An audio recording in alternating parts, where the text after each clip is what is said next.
अब बात करते हैं स्टडी करंट।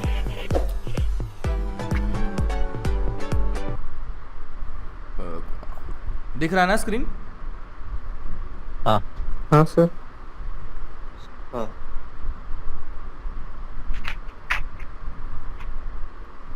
ठीक है, टर्म हम देखने वाले हैं स्टडी करंट। तो स्टडी करंट का मतलब क्या है ये समझ लेते हैं। तो देखो, स्टडी का मतलब जहाँ पर भी लिखा होगा स्टडी स्टेट में आ गया, तो स्टडी स्टेट का मतलब ये होगा कि यार टाइम के साथ अब चेंजेस होना रुक चुका है ना। जब कभी भी मैं बात करूँगा कि यार स्टडी स्टेट में आ चुकी है कोई चीज़ें, कुछ भी हो गया, जैसे अपना थर्मल जो सिस्टम है, थर्मोडायनेमिक्स तो पढ़ा है ना आपने, केम केमिस्ट्री नहीं में सर। पढ़ा है, ठीक है। तो कोई भी सिस्टम अगर इक्विलिब्रियम में आ गया या स्टडी स्टेट में आ गया, तो इसका मतलब ये है कि टाइम के साथ में चेंजेस अब होना रुक चुके हैं, है ना। स्टडी स्टेट का मतलब ये हो गया कि टाइम के साथ में चेंजेस होना अब रुक चुके हैं, ठीक है। अब हीट ट्रांसफ़र में भी आप कहेंगे कि यार स्टडी स्टेट में आएगा, तो वंस अगेन टाइम के साथ में उसमें चेंजेस होना रुक चुके हैं। अब हम इसमें बात कर रहे हैं किसकी? स्टडी करंट के। तो स्टडी करंट का मतलब ये होगा कि ऐसा समझो कोई अपना वायर है, करंट कैरिंग वायर। अब करंट कैरिंग वायर में जैसे ही बैटरी ज्वाइन करता हूँ तो करंट फ्लो करना शुरू हो जाएगा, और with in nano seconds circuit steady state में आ जाता है। कि मैंने समझ लो कि वायर है, वायर को सर्किट से जोड़ा, बैटरी से जोड़ा, तो सर्किट में करंट फ्लो करेगा, तो करंट स्टडी स्टेट में आ जाता है विद इन नैनो सेकेंड्स। तो स्टडी स्टेट का मतलब ये है कि भाई जो करंट की वैल्यू है, इस वायर में यहाँ पर जो करंट की वैल्यू, क्रॉस सेक्शन में करंट की वैल्यू अगर I1 लिखा, और इस क्रॉस सेक्शन में करंट की वैल्यू अगर I2 लिखा, तो स्टडी स्टेट कहता है कि हर एक क्रॉस सेक्शन में करंट की वैल्यू क्या आनी चाहिए? सेम आनी चाहिए। कि यहाँ पर जो फ्लो कर रहा है वो है I1, और इस ब्रिंक वाले में जो फ्लो कर रहा है वो है I2। तो स्टडी स्टेट ये कहता है कि करंट की जो वैल्यू हर एक क्रॉस सेक्शन में सेम आनी चाहिए। तो ये तो बहुत ही सिंपल एग्जांपल लिया, थोड़ा सा इसको कॉम्प्लिकेटेड करते हैं। तो मान लो कोई ऐसा कंडक्टर हमने ले लिया, मान लो ऐसा कोई कंडक्टर हमने ले लिया ना, जिसमें कि एरिया क्या हो रहा है? चेंज होता हुआ जा रहा है। तो अगर मैं कहता हूँ कि ये अगर स्टडी स्टेट में आ गया, तो यहाँ से जाने वाला I1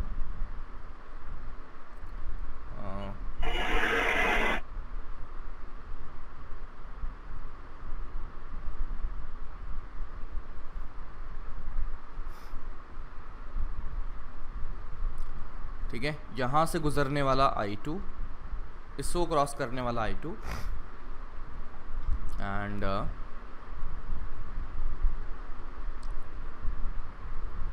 इसको क्रॉस करने वाला I3। तो अगर इट इज़ गिवन कि यहाँ स्टडी स्टेट में है, तो मैं लिख सकता हूँ एट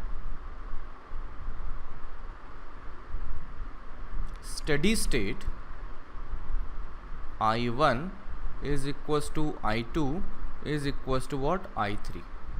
ठीक है। सिमिलरली यहाँ पर देख सकते हैं कि I1 is equals to I2, जो लेफ्ट हैंड साइड में बना हुआ है, यहाँ पर जो ये I1 है ये है I2। तो स्टडी स्टेट में अगर सर्किट कहा जाएगा, ये वायर अगर स्टडी स्टेट में कही जाएगी, तो चाहे कोई सा भी क्रॉस सेक्शन ले लिया जाए, उसमें जो करंट की वैल्यू है वो सेम आने लगेगी।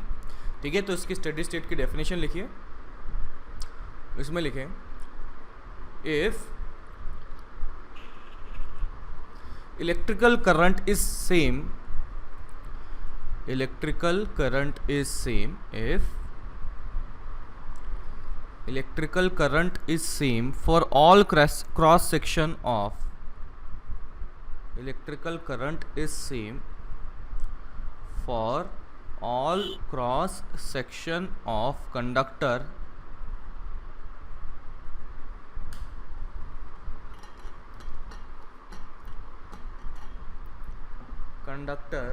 सर और एक बार बोलो। if current is same for all cross section of conductor, for all cross section of conductor, even though cross section area even though cross section area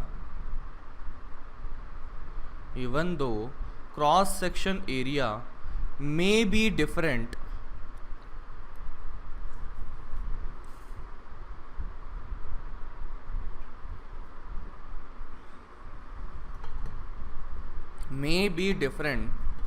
at different points.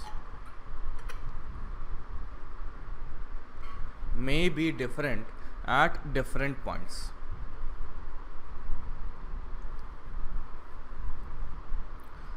At different points, then it is known as steady current. Then it is known as steady current. Then it is known as steady current. ठीक है, इसको ऐसे समझो कि पानी का pipe देखा होगा तुमने, जैसे पेड़ पौधे को पानी देते हैं, देखा ही होगा ना, हाँ। दिया भी होगा पानी उससे, Yes, sir. है ना। तो आप सोचो कि यार जितना नल में से पानी आ रहा है उतना ही उसके दूसरे एंड से पानी निकल रहा होगा। जैसे मान लो कि ये पाइप का एक एंड तो अपन ने नल से कनेक्ट कर दिया, ये है ना टैप से कनेक्ट कर दिया यहाँ पर, तो और यहाँ पर तो अपन ने क्या कर रहे हैं, इधर ये ऐसे पानी बाहर निकल रहा है। तो मैं क्या बोल सकता हूँ, जब ये स्टेडी स्टेट में आ गया तो इसका मतलब ये होगा कि जितना पानी नल से एंटर कर रहा है उतना ही इस क्रॉस सेक्शन से भी गुजर रहा होगा, उतना ही इस क्रॉस सेक्शन से भी गुजर रहा होगा, उतना ही इस क्रॉस सेक्शन से भी गुजर रहा होगा। समझ रहे हो क्या बात को? हाँ। और कहीं पर मान लो अपन ने उंगली दबा दी, यहाँ पर, यहाँ अगर मैंने उंगली से ऐसे दबा दिया एंड को, तो बताओ पानी की स्पीड बढ़ जाती है कि कम हो जाती है? बढ़ जाती है। बढ़ जाती है, बढ़ जाती है रे। दूर नहीं जाता क्या पानी? उंगली डाला इधर लगाने पर पानी दूर जाता है, तो स्पीड बढ़ जाती है। तो ऐसा होता है कि भाई साहब अगर हमने क्रॉस सेक्शन एरिया कम भी कर दिया ना तो स्पीड बढ़ जाएगी, ताकि जो वॉल्यूम पानी का बाहर आ रहा है वो उतना का उतना ही बना रहे। ठीक है, बात समझ में आ रही? बोल। अगर पाइप के बीच में दबा तो सर कम होता ना सर?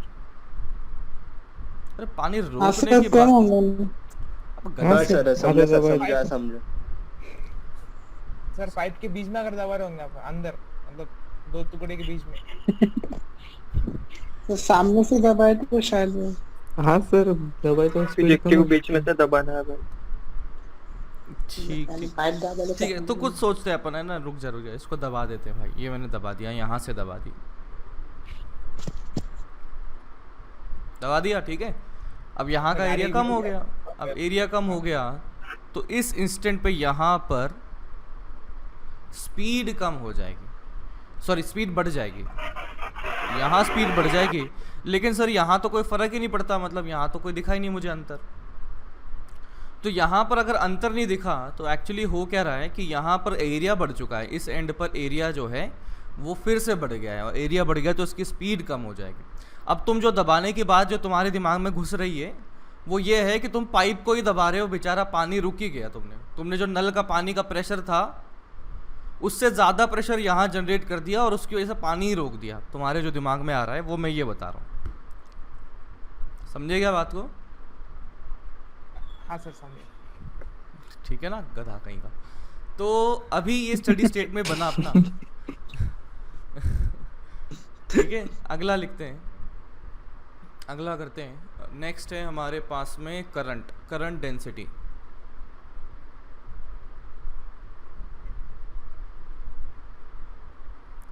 करंट डेंसिटी को अपन डिफाइन करते हैं कि उसको लिखते हैं, पहली बात तो J, और J वेक्टर होता है और इसको लिखा जाता है I अपॉन एरिया, और ये जो डायरेक्शन इसकी बनेगी वो होगी along movement of positive charge या along the direction of current। जो करंट डेंसिटी लिखी जाती है इसकी जो वैल्यू लिखी जाएगी वो क्या होगी? along movement of positive charge या डायरेक्शन ऑफ करंट। अपने को पता है कि जो वायर होती है, वायर में करंट की डायरेक्शन बोलो या पॉजिटिव डायरेक्शन, पॉजिटिव चार्ज की डायरेक्शन बोलो, क्या है कि सेम ही बनने वाली है। सेम ही है। ठीक है, तो जे की जो वैल्यू है वो लिखी जाएगी आई अपॉन ए और डायरेक्शन आ जाएगी along the movement of positive charge या along the direction of current. ये क्या है, it is a vector quantity, this is a vector quantity. ठीक है, अभी थर्मोडायनामिक्स केमिस्ट्री में पढ़ लिया है ना आपने, हाँ केमिस्ट्री में थर्मोडायनामिक्स पढ़ लिया ना। तो थर्मोडायनामिक्स में आपने पढ़ा होगा extensive property and intensive property, पढ़ा क्या? हाँ सर पढ़ा है। क्या होता है एक्सटेंसिव?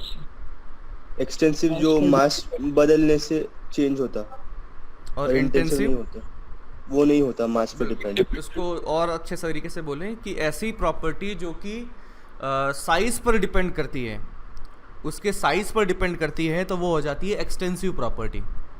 ठीक है, ऐसी प्रॉपर्टी जो उसके साइज पर डिपेंड करती है, और ऑब्वियसली मास बढ़ेगा तो साइज भी बढ़ेगा, तो साइज बढ़ने पर एक्सटेंसिव प्रॉपर्टी अगर कोई है तो वो चेंज हो जाती है, बढ़ जाती है, तो दैट वुड बी एक्सटेंसिव। और इंटेंसिव का मतलब हो जाता है कि साइज पर डिपेंड नहीं करती है। फॉर एग्जांपल जो मास डेंसिटी होता है, मास डेंसिटी की मैं बात करता हूँ, तो मास डेंसिटी अगर लिखा जाए तो आप कह सकते हैं कि भाई मास डेंसिटी छोटा सा मटेरियल लो या बहुत बड़ा रूम भर के मटेरियल ले लो, क्या मास डेंसिटी सेम होगी कि अलग होगी उसके लिए? सेम सेम सेम होगी। Same तो होगी। इसका मतलब जो अपना ऐसी प्रॉपर्टी जो कि साइज पर डिपेंड नहीं करेगी, that would be intensive property. तो करंट डेंसिटी की अगर मैं बात करता हूँ तो देखना, ये मैंने वायर बनाया, वायर में मैंने क्रॉस सेक्शन लिया, और इस क्रॉस सेक्शन के लिए करंट की जो वैल्यू है वो है आई, और इसका जो एरिया है वो मैंने ए कर दिया। तो यहाँ पे लिख सकता हूँ कि जो करंट डेंसिटी जे होगी वो क्या लिखी जाएगी, आई बाय ए लिखी जा सकती है। अब इसी के साथ में मैंने क्या कर दिया कि एकदम छोटू सा एरिया कर दिया, और इसके लिए जो करंट की वैल्यू है, यहाँ पे जो करंट की वैल्यू जा रही थी, क्या वो आई हो गई क्या? बोलो नहीं होगी। अबे वो तो पूरे एरिया में आई था ना, तो छोटू में तो कुछ और होगा, तो मैंने लिख लिया I1, और इसका एरिया अगर लिखें तो वो मैंने कर दिया A1। तो वंस अगेन मैं देख सकता हूँ कि इसी क्रॉस सेक्शन में है, तो करंट डेंसिटी अगर लिखी जाएगी, J अगर लिखा जाएगा, तो वो कितना आ जाएगा, I1 अपॉन A1। तो इस फंडे से मैं देख सकता हूँ कि अगर मैं I1 निकालना चाहूँ तो A1 upon A into I इस तरीके से लिखा जा सकता है। बोलो हाँ सर। ठीक है। हाँ। तो ये मेरे पास बन जाएगा करंट डेंसिटी का फंडा। अगला, अगर मैं, ये रहा वंस अगेन कंडक्टर, और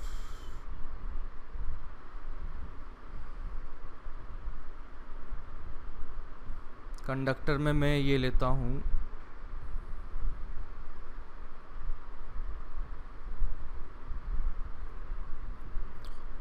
एक मिनट, कंडक्टर बड़ा करना पड़ेगा।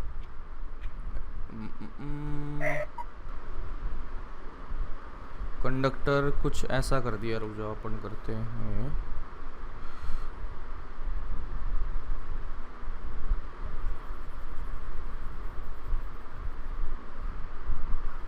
अच्छा, नेगेटिव मार्किंग वगैरह देख ली ना अपने पेपर में, क्या हो रही है, कितनी हो रही है, क्या नहीं हो रही है? हाँ हाँ कितनी नेगेटिव हो रही? Negative marking in the sense scheme की हमारे कितने गए? अबे स्कीम तो मुझे भी पता है रे। हद ही कर रहा है। क्या था कि मैंने ये लिया यहाँ पर, ये कुछ मान लीजिए अपन ने ऐसा कोई कंडक्टर ले लिया। सर कितने मार्क्स का करेक्शन हुआ? 2 ही तो हुए ना। 8 शायद।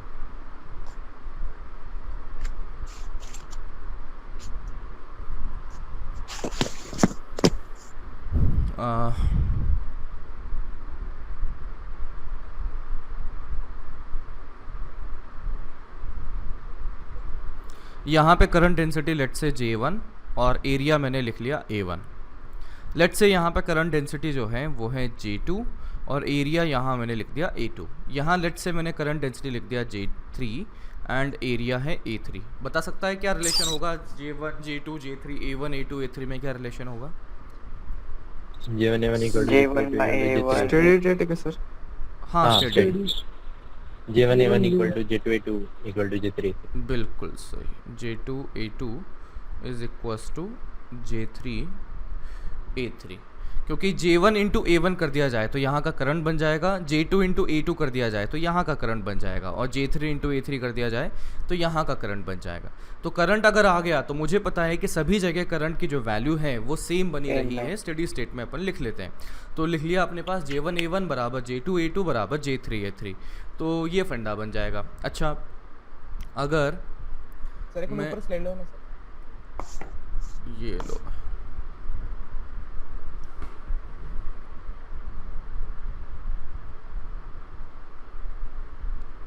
हाँ ठीक है सर। ठीक है। चलो अगला पॉइंट लिखो। ये नोट कर लिया ना, डायग्राम बना लिया, ये हाँ सर। बना लो। फिर अगला इसमें पॉइंट लिखो, it is property of a point, it is property of a point, it is property of a point. Next point लिखें,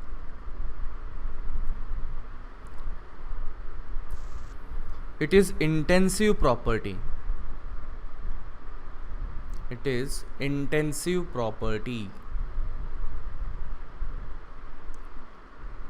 it is intensive property, it is intensive property। Next लिखें, next point,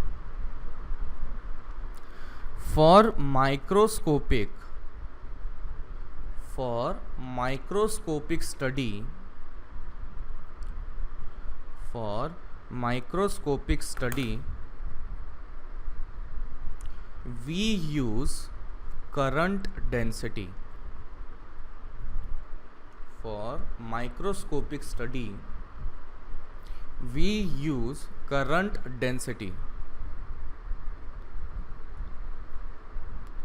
next point लिखें, for macroscopic study,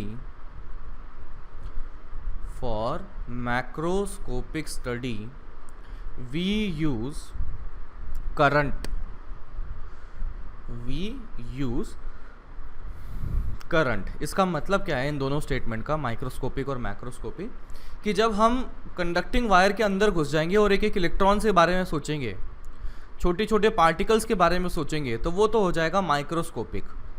और conductor के बाहर बैठ के बस हम करंट के बारे में सोचेंगे कि हाँ भाई करंट कितना फ्लो किया, पोटेंशियल डिफरेंस फलाना ढिकाना, तो उस सिचुएशन में करंट हमारा काम करेगा। और जब हम इंडिविजुअल पार्टिकल, छोटे छोटे पार्टिकल्स के बारे में सोचेंगे, तब हमारे पास क्या काम करेगा, करंट डेंसिटी का इस्तेमाल जनरली किया जाता है। ठीक है, नेक्स्ट पॉइंट लिखिए, electrical current is total flux of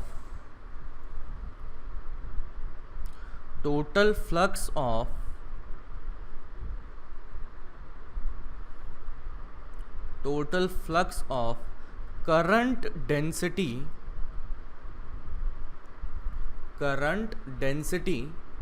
through the given area, of current density through the given area। अब इसका मतलब क्या है ये देखिएगा कि यार फ्लक्स को याद करो, तो फ्लक्स हमें क्या दिखा रहा था, वो दिखा रहा था E.dA दिखाया था, याद आ रहा है क्या फ्लक्स? हाँ सर। तो यहाँ पर अभी क्या हो रहा है कि मुझे पता है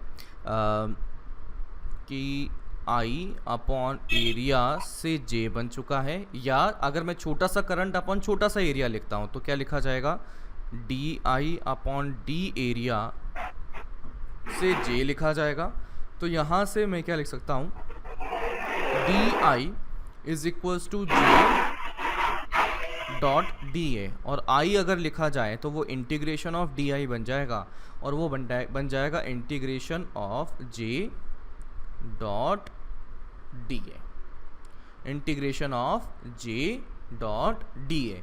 तो देखो ये बिल्कुल वही हो गया जो हमारा क्या था, फ्लक्स में लिखा हुआ था, जो इलेक्ट्रिक फ्लक्स में लिखा हुआ था, वहाँ पर हमने डॉट प्रोडक्ट किसका लिया था, यहाँ पर जे की जगह ई था, तो ई डॉट डी ए हो गया था। अब उसी जगह पर यहाँ पर क्या आ गया, जे डॉट डी ए, तो ये क्या हो चुका है, करंट डेंसिटी का फ्लक्स अगर लिखा जाए तो वो करंट बन जाएगा। Got it? करंट डेंसिटी का फ्लक्स मतलब क्या? कि देखो फ्लक्स का मतलब ये होता है कि एक सरफेस से कितना फ्लो कर रहा है। अब क्या चीज़ें फ्लो कर रही है वो डिपेंड करता है अपन किस पैरामीटर की बात कर रहे हैं। तो हमारे पास में अगर मैं इलेक्ट्रिक फ्लक्स की बात करूँगा तो कितनी फील्ड लाइंस उस सरफेस से गुजर रही हैं। फिर अगर मैं यहाँ पर बात करता हूँ कि ये जे डॉट डी ए है, तो यहाँ पर ये पता लग रहा है कि कितना करंट उस डी ए एरिया से गुजर रहा है। ठीक है, और फ्लक्स का यूज़ एक और जगह होता है, वो होता है पानी के लिए या फ्लूइड्स के लिए, तो वो होता है कि वेलोसिटी ऑफ इफ्लक्स लिखा जाता है कई बार, कि जैसे यहाँ पर ये ऐसे गुजर रहा है, तो कई बार ऐसे यूज़ कर सकते हैं। ये टर्म जो बनती है ना फ्लक्स, वो ये समझ में आ जाना चाहिए कि वो एरिया से कितना माल गुजर रहा है। अब वो माल का मतलब क्या है, वो डिपेंड करता है किस चैप्टर में पढ़ रहे हैं। कि अगर इलेक्ट्रिक फील्ड में पढ़ रहे हैं तो इलेक्ट्रिक फ्लक्स हो जाएगा, करंट में पढ़ रहे हैं तो करंट फ्लक्स बन जाएगा। समझे क्या? ठीक है, चलिए अब आगे करते हैं एक सवाल। यहाँ पर J is given to be J nought into R. ठीक है, और R का मतलब क्या है कि ये रहा हमारा कंडक्टर,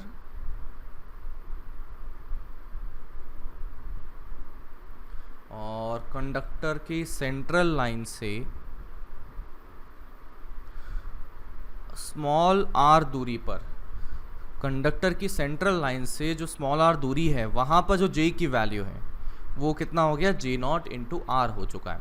अब इसकी रेडियस हमें दे रखी है, वो है कैपिटल R। तो पूछा गया है find total current in the wire, कितना होगा?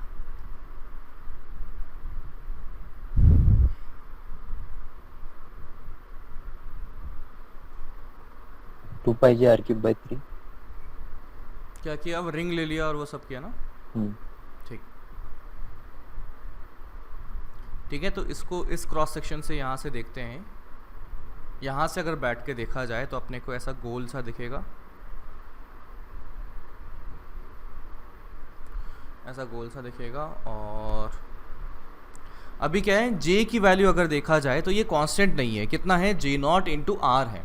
तो आप क्या बोल सकते हो कि यहाँ पर ये R चेंज कर दिया जाए तो J की वैल्यू चेंज होगी, और इसका मतलब सीधा J into pi R square करेंगे तो हमारा आंसर नहीं आने वाला, सही वैल्यू नहीं आने वाली। वंस अगेन मैं रिपीट करता हूँ कि simply J into total area कर दिया जाए तो क्या करंट बन जाएगा, नहीं बन पाएगा। क्यों? क्योंकि यहाँ पर J की जो वैल्यू पाई गई वो क्या पाई गई, R पर डिपेंडेंट पाई गई।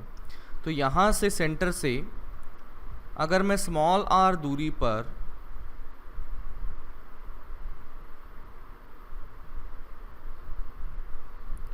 ये dr थिकनेस का एक रिंग सा अगर मैं बना दूं, तो यहाँ पर dr बहुत छोटा है। dr छोटा है तो r में चेंज बहुत छोटा हुआ, यानी कि r की वैल्यू ऑलमोस्ट कांस्टेंट पाई गई यहाँ पर। तो इस इंस्टेंट पर ये जो छोटा सा एरिया मैंने बनाया उसमें अगर मैं di लिखता हूँ तो वो लिखा जाएगा J नॉट इंटू आर, ये तो मैंने J लिखा है, और इसका एरिया कितना लिखे हैं बोलो, 2 पाई आर डी आर। समझे क्या बताना पड़ेगा, बोलो? समझ गए ना? तो ये आ गया 2 पाई J नॉट, कॉन्स्टेंट तो अपन ने इधर करती है, ये आ गया आर स्क्वायर डी आर, ये तो डी आई था। तो अगर मुझे i चाहिए होगा तो इंटीग्रेशन ऑफ di, और वो बन चुका है 2 पाई J नॉट, ये बन जाएगा r क्यूब बाय 3, है ना, लिमिट्स 0 से कैपिटल R तक। तो ये 2 पाई J not capital R cube by 3, and that is the total current जो यहाँ से पास कर रहा है। बोलो कोई डाउट? चलिए नेक्स्ट, अरे सर एक मिनट लिख लो लिख।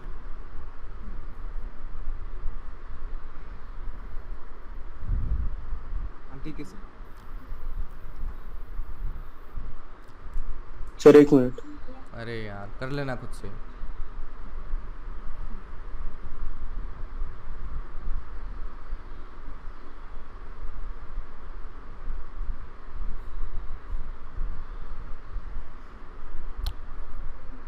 ड्रिफ्ट वेलोसिटी, तो conductor without any external electric field अगर देखें तो उसमें क्या होगा, इलेक्ट्रॉन होगा। इलेक्ट्रॉन होगा, कोई इलेक्ट्रिक फील्ड नहीं है, कोई उस पर फोर्स नहीं लगेगा, इसका मतलब कंप्लीटली रैंडम मोशन होगा। वो आपस में टकराते होंगे और यहाँ पर कंप्लीटली रैंडम मोशन कर रहे होंगे।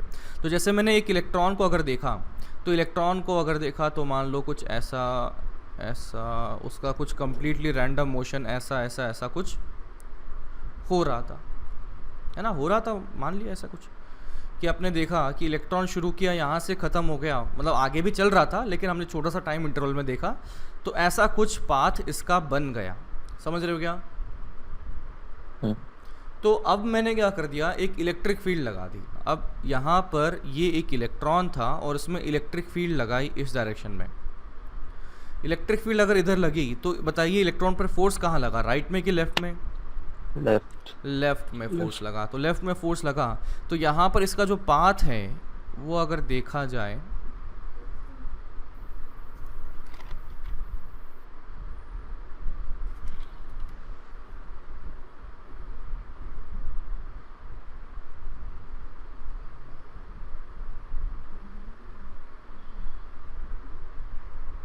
वो यहाँ कहीं हो गया। वाइट पाथ तो क्या था, ये था विदाउट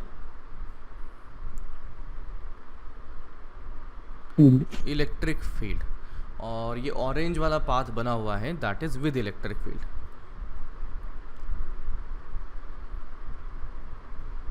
तो देखो मैं वापस से बात करता हूँ, इलेक्ट्रिक फील्ड हटा दो। अब ऐसा तो है नहीं कि कंडक्टर में एक ही इलेक्ट्रॉन है ना, कंडक्टर में तो खूब सारे इलेक्ट्रॉन है, और खूब सारे इलेक्ट्रॉन है तो इलेक्ट्रॉन अगर ज़्यादा है तो सभी का कंप्लीटली रैंडम मोशन हुआ। और अगर कंप्लीटली रैंडम मोशन हुआ तो ऑन एन एवरेज जो एवरेज वेलोसिटी बन चुकी है उन इलेक्ट्रॉन्स की, वो क्या आ जाएगी, जीरो आ जाएगी, है ना, इफेक्टिव डिस्प्लेसमेंट बन जाएगा जीरो। बट वंस एक इलेक्ट्रिक फील्ड आ गई तो उनके जीवन में एक दिशा आ चुकी है, एक नेट डायरेक्शन बन चुकी है कि हाँ यार थोड़ा सा धक्का मेरे को लग रहा है लेफ्ट डायरेक्शन में, तो वो बेचारा लेफ्ट में मूव करना शुरू कर चुका है। ठीक है, तो मैं देखता हूँ कि अभी इसका पाथ जो बना वो कुछ ऐसा ही बना, और साथ ही साथ ये इसने कुछ डिस्टेंस भी ट्रैवल कर लिया, इसको मैंने डी बोल दिया। तो इसमें देखिए ये जो कंप्लीटली रैंडम मोशन कर रहा था, ये जो कंप्लीटली रैंडम मोशन कर रहा था ये बना हुआ था, ये जो रैंडम मोशन बना हुआ है that is due to the thermal agitation या टेम्परेचर। जैसे कि आपने कंप्लीटली रैंडम मोशन देखा होगा, किस में देखा होगा, काइनेटिक थ्योरी ऑफ गैसेस में देखा होगा। ठीक है, तो बिल्कुल वैसा ही यहाँ पर भी कंप्लीटली रैंडम मोशन ये कर रहा है, और वो जो रैंडम मोशन बना उसकी जो वैल्यू बनी है वो किस पर डिपेंड करती है, उसकी जो वेलोसिटी की वैल्यू है वो डिपेंड करती है टेम्परेचर पर, वो डिपेंड करती है टेम्परेचर पर, और कंप्लीटली रैंडम है दैट इज वाई उसका एवरेज वेलोसिटी अगर लिया जाए तो वो जीरो बन जाएगा। क्या एवरेज स्पीड जीरो होगा? नहीं सर, नहीं होगा। इनफैक्ट स्पीड की जो वैल्यू है वो 10 पावर 3 10 पावर 4 मीटर पर सेकंड इस ऑर्डर में चली जाती है। जो ये एवरेज स्पीड की जो वैल्यू है, जो ये इतना पाथ ये ट्रैवल कर रहा है, वो 10 पावर 3 10 पावर 4 के ऑर्डर में ये चलती है। अब मैं बात करता हूँ इसकी जो नेट बना हुआ है सभी पार्टिकल्स की वजह से। सिर्फ एक इलेक्ट्रॉन नहीं है ना यहाँ पर कई सारे इलेक्ट्रॉन्स हैं। यहाँ पर सिर्फ एक इलेक्ट्रॉन नहीं है, यहाँ पर कई सारे इलेक्ट्रॉन्स हैं। तो मैं अगर ऑन एन एवरेज सभी की वेलोसिटी अगर देखना चाहूँ तो मैं देखता हूँ कि velocity of particle 1 is equals to initial velocity of particle 1 plus acceleration, और वो बन चुका है E/m × t। समझे क्या? v is equal to u plus a t लगाया है, लगा सकते हैं सर? नहीं लगा सकते, लेकिन अपने को बस उसका एनालिसिस करना है कि भाई यहाँ पर जो इसका रैंडम मोशन है वो अभी हम ख़त्म कर देंगे, इसको आगे मैं बढ़ाऊंगा ना तब तुम्हें समझ में आएगा कि कैसे लगा रहे हैं, और वो भी काफ़ी बड़ा अप्रॉक्सीमेशन ले रहे हैं, एग्जैक्टली नहीं लगा सकते अपन, लेकिन बहुत बड़े अप्रॉक्सीमेशन के साथ में, ताकि हमें बस नेचर पता लग जाए कि इलेक्ट्रिक फील्ड के साथ में कैसा मोशन हो रहा है, कैसे अफेक्ट कर रहा है, प्रोपोर्शनलिटी पता लग जाए, इसलिए ये हम करेंगे। तो अब दूसरा लिखता हूँ मैं, दूसरा पार्टिकल होगा तो उसके लिए क्या हो जाएगा, वो हो जाएगा v2 is equal to u2 e/m और थोड़ा सा टाइम इंटरवल t कर दिया। ऐसे हमारे पास कई सारे पार्टिकल होंगे, vn बराबर un plus e/m into T हो जाएगा। तो मैं अगर इनको ऐड करता हूँ तो ये कितना आ जाएगा, ये हो जाएगा v1, मतलब इसको अगर ये लिखें तो summation of vi is equal to summation of ui plus e/m into t, ठीक है। और ऐसे कई सारे टर्म्स बने हुए हैं, तो ये समीशन के साथ में यहाँ पर मैंने इसको लिख दिया। अब देखना ये ui, ये तो क्या था कि इनिशियल वेलोसिटी का भी सम, किसके लिए, सबके लिए। तो मैं यहाँ से क्या करता हूँ, एक बार इसको n से डिवाइड कर देता हूँ, तब आपको अच्छा लगेगा, समझ में आएगा मैं क्या करना चाह रहा हूँ। तो देखना summation ui by n, ui क्या था, इनिशियल वेलोसिटी का सम, क्या था, इनिशियल वेलोसिटी का सम, वो भी किसके लिए, सभी पार्टिकल के लिए। तो बताइए इनिशियल वेलोसिटी का सम सभी पार्टिकल के लिए कितना बन जाना चाहिए, 0 बन जाना चाहिए, क्योंकि ऑन एन एवरेज इसका जो बनेगा वो 0 बन जाएगा। अब देखता हूँ ये क्या आ गया, vi अपॉन n, यानी कि सभी वेलोसिटी ऑफ पार्टिकल का सम कर दिया डिवाइडेड बाय n, यानी कि टोटल नंबर ऑफ पार्टिकल्स कर दिया, यानी कि मेरे पास क्या आ जाएगा, ये एवरेज वेलोसिटी बन जाएगा, एवरेज वेलोसिटी बन जाएगा is equals to e by m summation of time upon n। ये तो e small e capital E by m, ये तो सभी में कॉमन था ना, निकाल दिया मैंने बाहर। तो समीशन किसके साथ जुड़ गया, t के साथ जुड़ गया, तो summation of t by n, तो इसको स्टाइल से अपन लिखेंगे तो ये क्या लिखा जाता है, e by m into tau लिखा जाता है। इसको एक नाम दिया गया है, इसे कहा जाता है रिलैक्सेशन टाइम, रिलैक्सेशन टाइम। फिर से बताता हूँ क्या किया, देखो सभी पार्टिकल्स थे तो सभी की वेलोसिटी अगर लिखें तो v is equal to u plus a t से लगा सकते हैं। सर ऐसा क्यों लगाया, अभी थोड़ी देर बाद मैं आपको समझाऊंगा कि ये फॉर्मूला क्यों लगा रहे हैं। तो अभी मैंने देखा एक पार्टिकल के लिए v1 is equal to u1 plus a t, दूसरे के लिए भी ऐसा ही किया, ऐसे कई सारे पार्टिकल हैं, सबके लिए ऐसा कर दिया। अब का सबका सम कर दिया, तो summation of vi is equal to summation of ui plus summation e by m into t divide by n divide by n divide by n, खुद से कर दिया हमने। तो ये हमारे पास क्या बन चुका है, ये तो एवरेज वेलोसिटी आ गया, और ये हमारे पास क्या था, समीशन ऑफ ui। इसका मतलब ये कम्प्लीटली रैंडम मोशन की जो वेलोसिटी थी उनका सम था, तो वो क्या बन जाएगा, नेट 0 आ जाएगा। तो ये तो 0 बन गया, और बचा बस अपना ये वाला टर्म। तो इसमें देखते हैं small e capital E by m सभी में कॉमन आ रहा है, तो अपन ने इसको साइड में डाल दिया, summation of t by n अलग से कर दिया। तो summation of t by n को अपन ने स्टाइल से एक सिंबल बना दिया, क्या लिख दिया, टाउ लिख दिया, उसको रिलैक्सेशन टाइम के नाम से जाना जाता है। सर वो तो समीशन ऑफ ui, अरे भाई summation of ui summation of ui 0 इसलिए है क्योंकि इलेक्ट्रिक फील्ड की जो मोशन हुआ है उसके मोशन से पहले वाली वेलोसिटी जो सभी पार्टिकल्स की थी, सभी की कंप्लीटली रैंडम मोशन था। तो सभी पार्टिकल्स के लिए ऑन एन एवरेज अगर वेलोसिटी ले लिया जाए तो इस तरह से समझ सकते हैं कि सभी का एवरेज डिस्प्लेसमेंट मिला के 0 होगा। कोई चार्ज करंट फ्लो नहीं करेगा ना यार। अगर मैंने इलेक्ट्रिक फील्ड नहीं लगाई तो रखा हुआ कंडक्टर सिर्फ ऐसे सामने रखा हुआ है तेरे पास में, मान लो कोई कॉपर का प्लेट रखा हुआ है, क्या उसमें तेरे को करंट फ्लो करता हुआ दिखता है क्या? नहीं, नहीं दिखता है, तो इसका मतलब करंट फ्लो नहीं कर रहा, तो ऑन एन एवरेज सभी का जो मोशन हो रहा है चार्जेस का वो कितना हो रहा है, ज़ीरो हो रहा है। दैट इज़ वाई इसको ज़ीरो करने में तो कोई दिक्कत होनी नहीं चाहिए थी। मतलब ये तो सबसे कम डाउट वाली चीज़ थी यहाँ पर। डन, इतना समझे? हाँ अब मैं बात कर रहा हूँ कि सर आपने मतलब ये फॉर्मूला तो बहुत ही उस कंडीशन में लगाते हैं जहाँ एक्सेलेरेशन अपना कांस्टेंट रहा हो, और उसके बाद में हम ये लगाते हैं, मतलब यहाँ तो कम्प्लीटली रैंडम मोशन है उसका, और कैसे लगा लिया? तो इसको ऐसे लगाया क्योंकि हमें जो फाइनल रिजल्ट्स जो हमें चाहिए उससे बस प्रोपोर्शनलिटी भी पता लग जाए ना तो काफ़ी है। जो हम फाइनल रिजल्ट जो हम चाहते हैं कि भाई फाइनल प्रोपोर्शनलिटी जो पता लग जाए उससे काफ़ी है। फॉर एग्जांपल ये जो वी एवरेज बना है उसी को हम क्या बोलते हैं, ड्रिफ्ट वेलोसिटी के नाम से जानते हैं।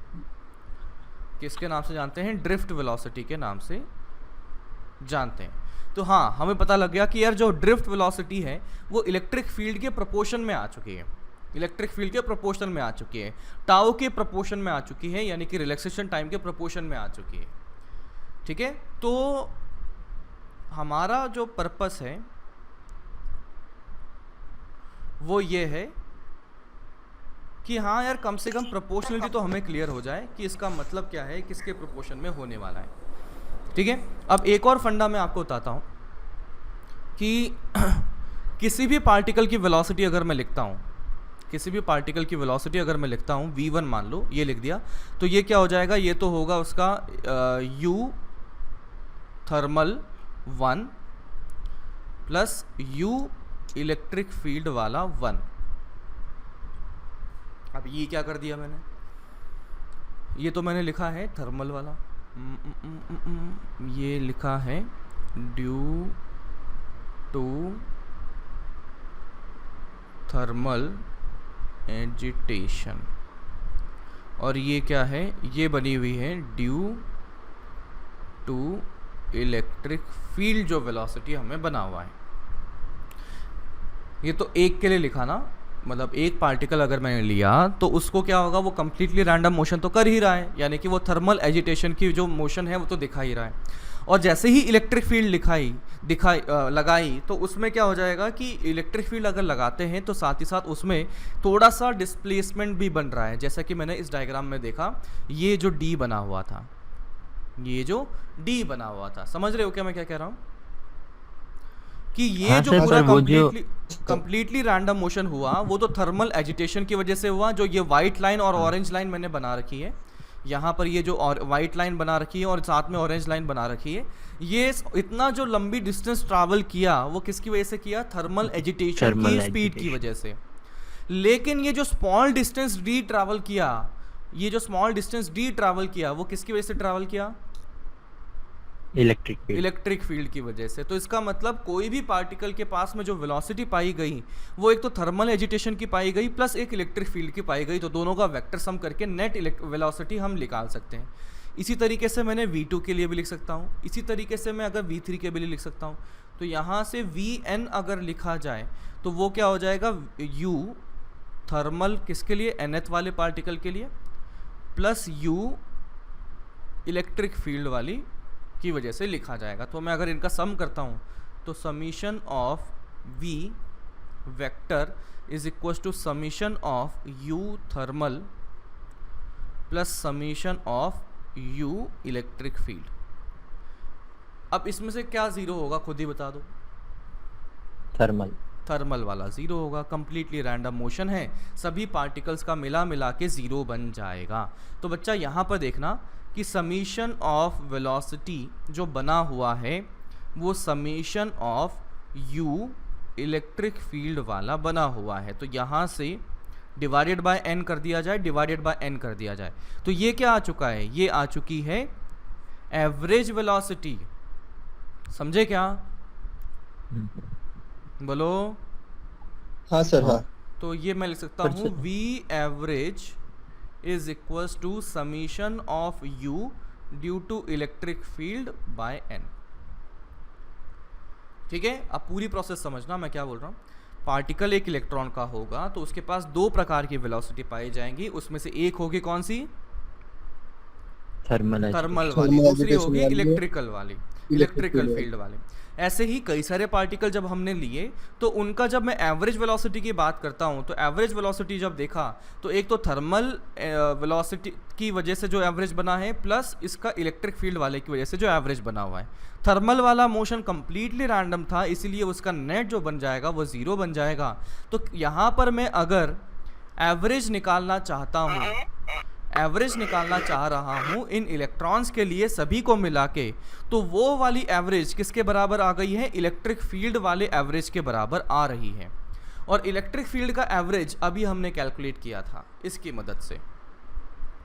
इसका मतलब जो नेट एवरेज वेलोसिटी बनी हुई है जिसको हम ड्रिफ्ट वेलोसिटी के नाम से जानते हैं वो कितनी आ चुकी है? वो आ चुकी है यहाँ पर स्मॉल e इंटू टाउ। बोलो समझे क्या?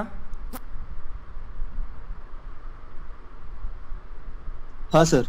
ठीक है, अब इसमें पहले लिख लीजिए average velocity for an electron, average velocity for an electron in absence of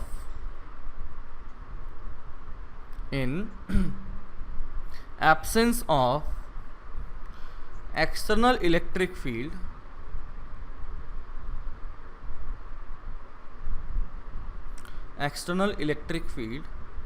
is zero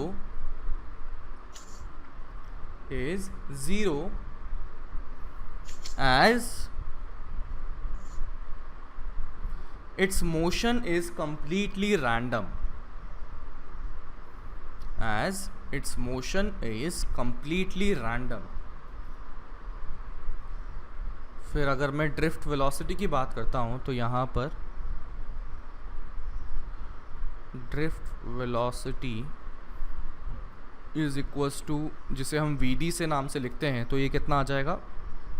देखो ड्रिफ्ट का डिस्प्लेसमेंट कितना है? d आ गया, डिवाइडेड बाय टाइम t आ चुका है ना। ये अपना कितना था? ये d था ना, तो d डिवाइडेड बाय टाइम कर दिया जाए तो ड्रिफ्ट वेलोसिटी आ जाएगा। ड्रिफ्ट मतलब समझ रहे हो कितना बह गया इलेक्ट्रॉन, किसकी वजह से? इलेक्ट्रिक फील्ड की वजह से कितना बह गया। ठीक है, नोट कर लीजिए।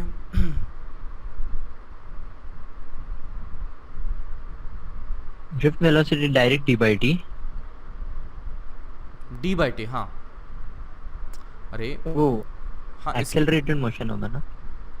अरे इसकी ये v ड्रिफ्ट जो है वो क्या है? एवरेज वेलोसिटी निकाल रहे हैं। एवरेज वेलोसिटी के लिए क्या लिख सकते हैं? डिस्प्लेसमेंट अपॉन टाइम लिख सकते हैं। बिल्कुल।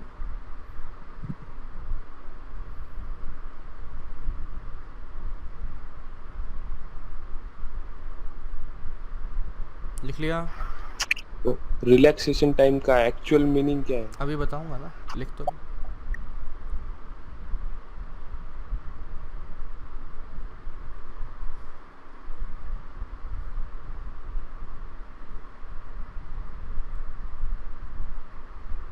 ये सब नोट कर लिया?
Done.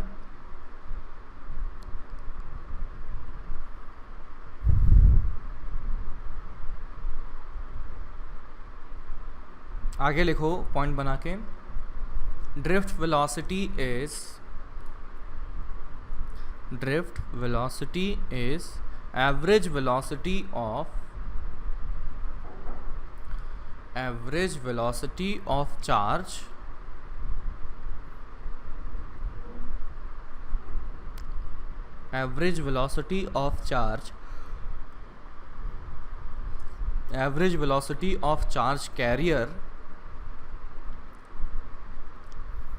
average velocity of charge carrier over the total number of charge carrier,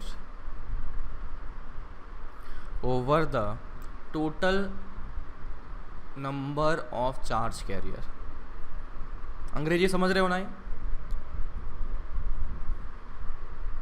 हाँ समझे थे। ठीक है। टाउ क्या है? ये है average of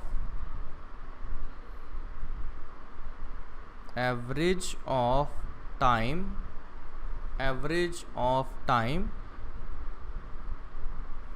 since last collision. Average of time since last collision मतलब क्या होगा देखना कि इलेक्ट्रॉन्स हैं, अंदर हैं कई सारे इलेक्ट्रॉन्स हैं, कंप्लीटली रैंडम मोशन कर रहे हैं, तो आपस में टकरा रहे होंगे। तो एक इलेक्ट्रॉन मान लो यहाँ टकराया और फिर यहाँ से यहाँ तक गया और यहाँ दूसरी बार टकरा गया, तो इससे यहाँ से यहाँ तक का जो मोशन हुआ है उसके बीच का जो टाइम था वो t कर दिया या t1 कर दिया। दूसरा इलेक्ट्रॉन लिया, दूसरे इलेक्ट्रॉन के इसी तरह से कोलिजन के बीच का जो टाइम इंटरवल लिया उसे t2 लिया। उसी तरह से तीसरा इलेक्ट्रॉन लिया, तीसरे इलेक्ट्रॉन के लिए दो कोलिजन के बीच का टाइम इंटरवल उसको t3 कर लिया। और इन सब का इन सब का सम जब करेंगे तो t1 plus t2 plus t3 plus t4 सब तरह से कर लिया, डिवाइडेड बाय n कर दिया। तो ये जो एवरेज टाइम आया है इसी को हम जानते हैं रिलैक्सेशन टाइम के नाम से, कि भाई इनके इस टाइम के दौरान कोई कोलिजन नहीं हुआ है ऑन एन एवरेज। बात समझिए क्या? तो इसमें लिखें average of time between two collision over total number of charge career. Average of time between two collision over total number of charge career मतलब दो कोलिजन के बीच में जो टाइम है उनको सभी पार्टिकल का मैंने एवरेज कर दिया तो वो हो जाएगा रिलैक्सेशन टाइम, और इसी को हम जानते हैं रिलैक्सेशन टाइम के नाम से।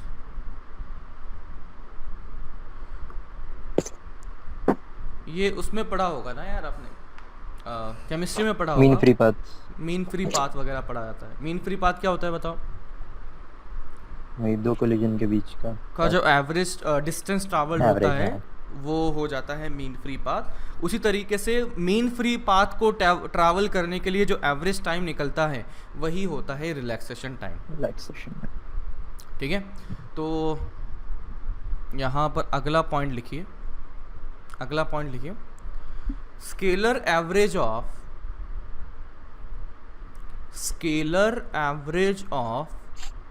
ड्रिफ्ट वेलोसिटी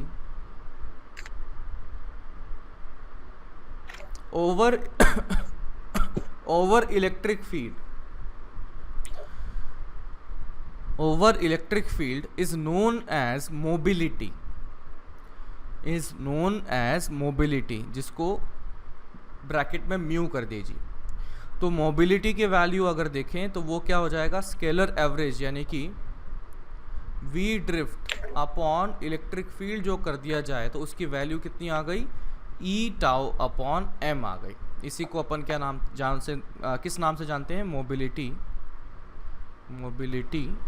नाम से जानते हैं, यानी कि म्यू नाम से जानते हैं। ठीक है, मोबिलिटी जिसको कि v drift velocity scalar upon electric field और उसकी वैल्यू आ गई e tau upon small m, ठीक है, इसे मोबिलिटी के नाम से हम जानते हैं।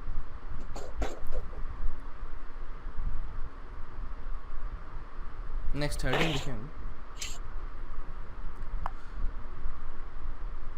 Relationship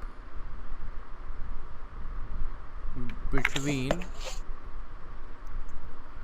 drift velocity and current density. अब देखो इसके लिए क्या किया मैंने, कंडक्टर बना दिया, तो ये रहा कंडक्टर,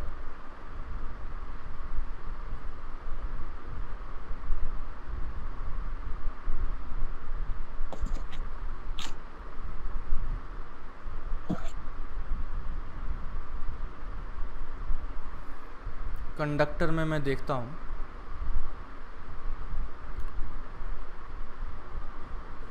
एक ये क्रॉस सेक्शन है, एक क्रॉस सेक्शन है।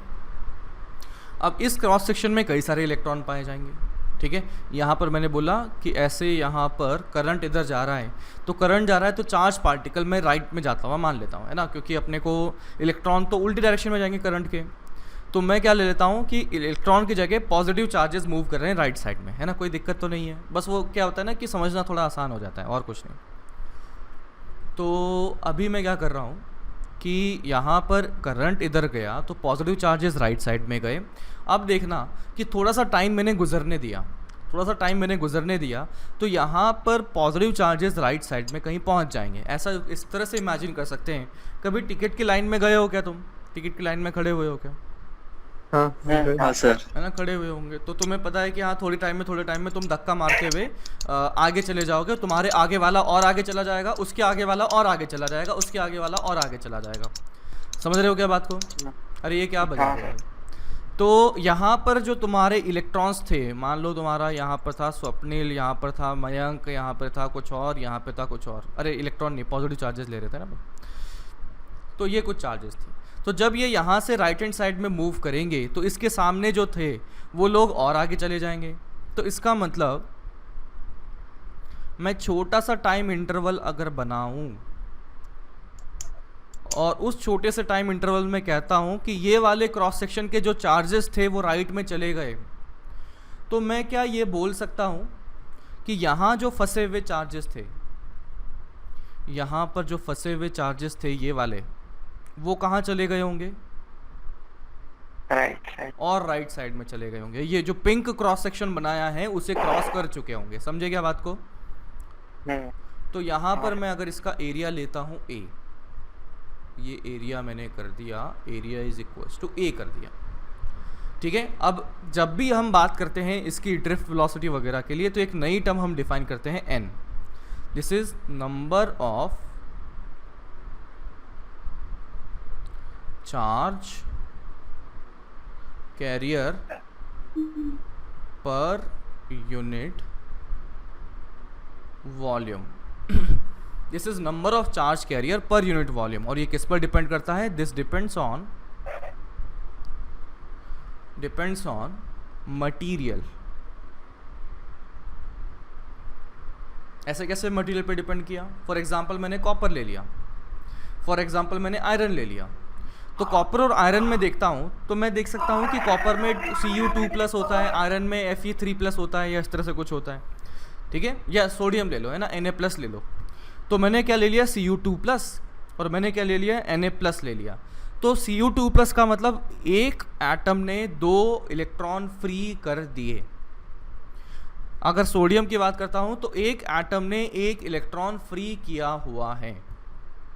तो आप देख सकते हो कि जो n की वैल्यू है वो डिपेंड करेगी number of charge carrier per unit volume पर। तो पर यूनिट वॉल्यूम पर जो चार्ज थे वो तो डिपेंड करेंगे भाई कितने चार्ज फ्री हुए ना। तो फ्री होना किस पर डिपेंड कर रहा है? उसका जो क्या बना हुआ है, 2+ बना हुआ है, 3+ बना हुआ है, क्या बोलते हैं उसको केमिस्ट्री में? अरे यार क्या बोलते हैं उसको, कुछ टर्म था ना, वैलेंसी है ना। तो डिपेंड्स ऑन मटेरियल है ना, तो डिपेंड्स ऑन मटेरियल, मटेरियल की वैलेंसी अगर ज़्यादा होगी तो उस पर जो फ्री चार्जेस होंगे वो भी क्या होंगे, ज़्यादा या कम होने वाले हैं। तो डिपेंड्स अपॉन मटेरियल। दूसरी बात क्या होता है, एंड टेम्परेचर।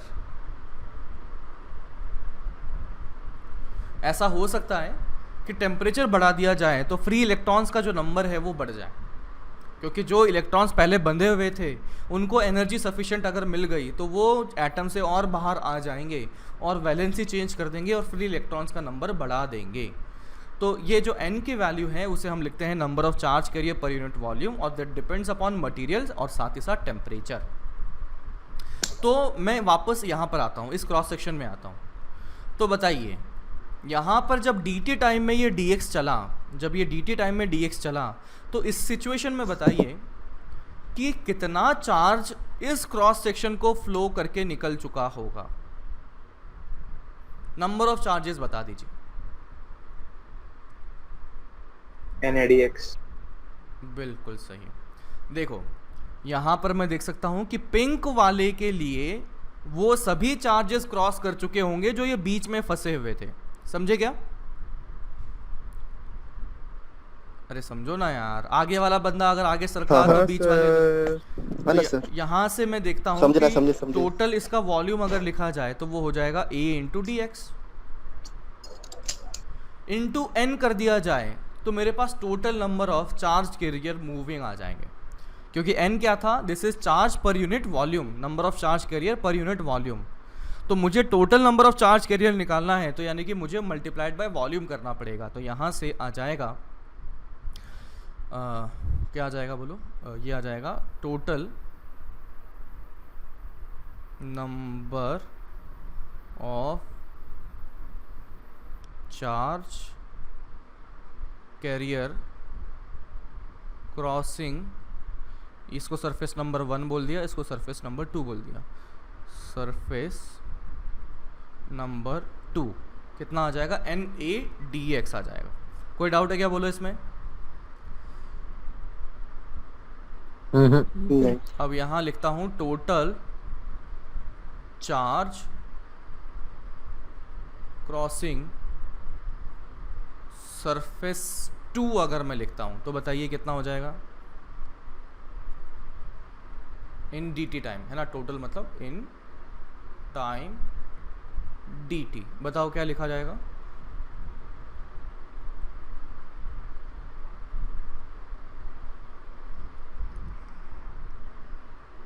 अरे यार ऐसा मत करो,